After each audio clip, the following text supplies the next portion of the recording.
Good morning, everybody. It's May 20th. Let's continue on our journey. It's never hopeless, and you're never helpless if Emmanuel has invaded your life with his glory and grace. It is a remarkable story recorded for our insight, remembrance, and encouragement.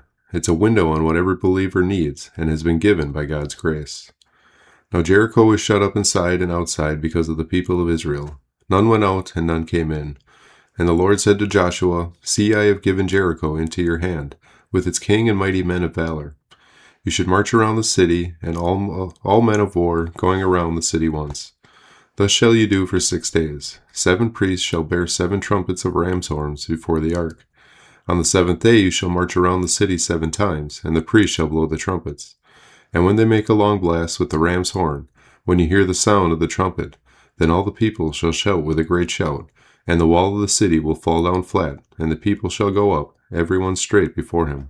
So Joshua the son of Nun called the priests and said to them, "Take up the ark of the covenant, and let 7 priests bear 7 trumpets of ram's horns before the ark of the Lord."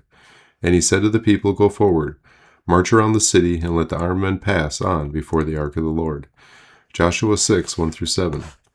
The children of Israel had entered the promised land, but lest they forget who they were and what they had been given, God put a trial in front of them and would powerfully demonstrate his glory and grace, which he was willing to exercise for their salvation. There was no way that this ragtag group of pilgrims would ever be able to defeat the fortified city of Jericho, but that was precisely the point. So God asked them to march around the city 1 time a day for 6 days, and then on the 7th day to parade around it 7 times.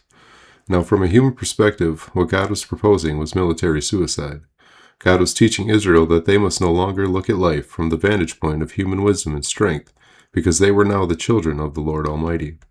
Their world of weakness and limits had been invaded by the one of awesome grace and glory. As they walked around Jericho, God was confronting Israel with their inability, vulnerability, and dependency, and comforting them with the reality that he would be with them wherever they went and whatever they faced. They would face no enemies on their own. They would carry no needs by themselves. They would not have to bear the burden or carry the destiny on their own hands. Grace and glory had come down to them in the presence of the Lord, and in the power of the Lord the walls would come down. If you're God's child, you too must remember who you are and what you've been given. It is never you against the world, because your life has been invaded by the grace and the glory of Emmanuel. Say no to fear and live with the hope and courage that come only when you remember that the Lord is near. Have a blessed day.